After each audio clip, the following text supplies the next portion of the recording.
Olá, me chamo Jason William e quero aqui bater um papinho com você sobre um assunto que acho relevante para todos nós. Acho que você vai concordar comigo quando eu digo que o nosso país está passando por um momento de muitos alarmes, pela mídia, dada a crise política e econômica e de saúde, a nível global por conta da pandemia do coronavírus.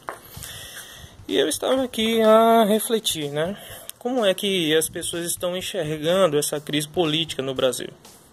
Apenas como uma briga de direita e esquerda, uma disputa entre os poderes executivo, legislativo, judiciário, um confronto entre democracia e autoritarismo. Enfim, é evidente que indagações como essa são geradas muitas das vezes por situações que estão realmente acontecendo no nosso país e seguem sendo fortemente transmitidas pelos veículos de comunicação. Mas, afinal de contas, como estamos realmente lidando com toda essa enxurrada de notícias?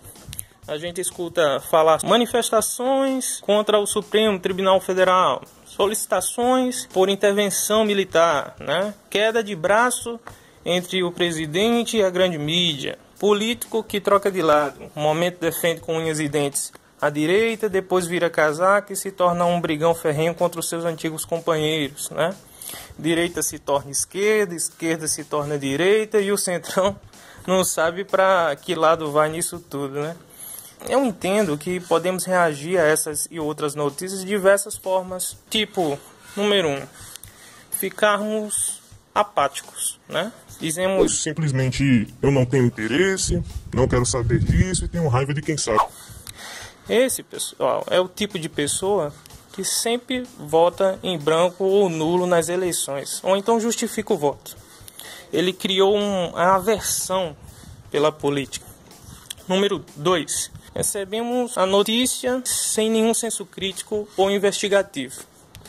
Esse é o tipo de pessoa que acredita ser verdade tudo o que lê ou vê nos jornais.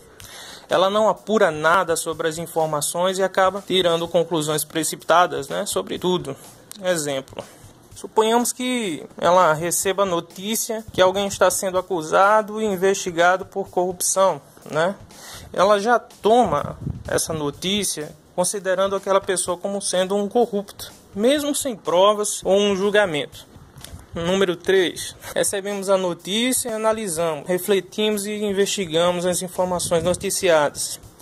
Então, esse é o tipo de pessoa que geralmente tem conclusões mais sensatas, porque ela busca ser cautelosa, busca conhecer mais sobre o assunto para ter uma conclusão e emitir então a sua opinião. Ela busca ouvir os fatos contra e a favor sobre o que está sendo discutido, se necessário até por mais de um veículo de comunicação. Esse é o tipo de pessoa que eu quero aqui sugerir que você seja, porque é tendo essa mentalidade mais madura e responsável que poderemos contribuir de um modo mais positivo com as pessoas em nosso redor e até mesmo com o nosso país. Então eu entendo que todos esses escândalos noticiados no país, muitas das vezes potencializados pela mídia, geram na gente uma aversão de fato pela política. A gente diz: político é tudo ladrão, nem presta. A gente chega a falar dessa forma, que a gente escuta tanta coisa, tanto escândalo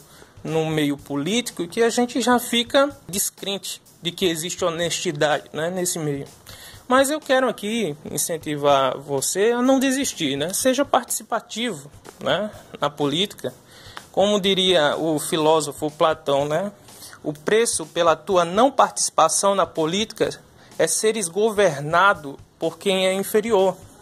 Então exerça a sua cidadania. Estamos vivendo um novo tempo de mudanças, nunca visto antes no Brasil. É uma nova realidade informacional, Um novo modelo social capaz de tornar ultrapassado o que já é existente e que praticamente tem obrigado o Estado a redefinir os seus deveres. Diariamente surgem novas demandas, novos tipos de ações judiciais que antes não haviam, e o Estado, como sendo uma instituição responsável pela administração pública, pela administração da sociedade, ele tem sido exigido, seja de uma forma direta ou indireta, a dar uma resposta rápida a essas demandas com a mesma velocidade até com que elas estão surgindo. E o que tem promovido isso, né? No meu ponto de vista, em grande parte, eu diria que é pelas redes sociais. As redes sociais, ela tem tido um papel fantástico a disseminação da verdade dos interesses da sociedade. Por exemplo, antes, né, a grande mídia era quem dominava a informação. O que ela falava era absoluto. Hoje não. Se a imprensa omitir ou deturpar, né, uma informação, as redes sociais estão lá, dando voz a quem antes não tinha. Acabou o monopólio da informação. Essa evolução tecnológica da comunicação, né, a internet, as redes sociais, tem aproximado mais as pessoas uma das outras e fazendo com que juntas elas influenciem nos rumos do nosso país e até do mundo, né? Por que não? Isso é muito positivo quando esses reivindicam os seus direitos e agem com honestidade, patriotismo, né, por amor à família e pelo país, sem ter, obviamente, interesses exclusos, né? É importante, né, você saber que apesar do Estado, né, ter uma condição legal de praticar mudanças no direito brasileiro, chamamos isso no mundo jurídico de legitimidade do poder político, né? Também podemos considerar que o direito, né, ele é resultado do contexto sociocultural e busca refletir os interesses da sociedade. Então, devemos ressaltar, sobretudo, que essa legitimidade do poder político do Estado deve estar sobre o crivo, a participação e a anuência da sociedade, né? Por exemplo, suponhamos que o Estado pretenda chipar todas as pessoas por GPS de quem está com coronavírus ou não, né? Nós que estamos conscientes que eventualmente existe esse perigo de uma vigilância totalitária, como cidadãos temos garantidas pela Constituição direitos, né, para interferir na tomada de decisões políticas em proteção, né, aos nossos direitos. Então, usando, né, as palavras, eu estava lendo um texto, né, uma entrevista feita com o historiador israelense Yovan Noah, né, da DW, né, uma emissora internacional da Alemanha. E ele diz o seguinte: não está completamente fora de seu controle, né, as decisões do Estado. Pelo menos numa democracia. Você vota em determinados políticos e partidos que determinam as políticas. Portanto, né, eles têm algum controle sobre o sistema político. Mesmo que não haja eleições agora, os políticos ainda reagem à pressão pública. Ou seja, você, o povo brasileiro pode, né, interferir nas decisões do nosso país. Cabe a nós, né, sermos atuantes como cidadãos brasileiros e pressionarmos o Congresso ou outras instituições que julgarmos estarem, né, em desacordo com a vontade soberana do povo, né? Bem, é isso que eu gostaria de passar para você. Quero apenas esclarecer que meu objetivo com esse vídeo aqui não é uma tentativa desesperada de te convencer de uma ideologia ou coisa do tipo, ou esgotar também todo esse assunto com você. Eu sou ainda um jovem aprendiz, né?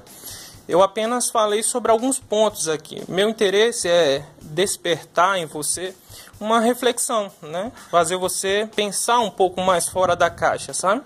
Fazer com que você, como cidadão e cidadã brasileira, tenha uma melhor consciência do seu papel na sociedade e uma ideia mais clara do contexto que estamos vivendo no Brasil.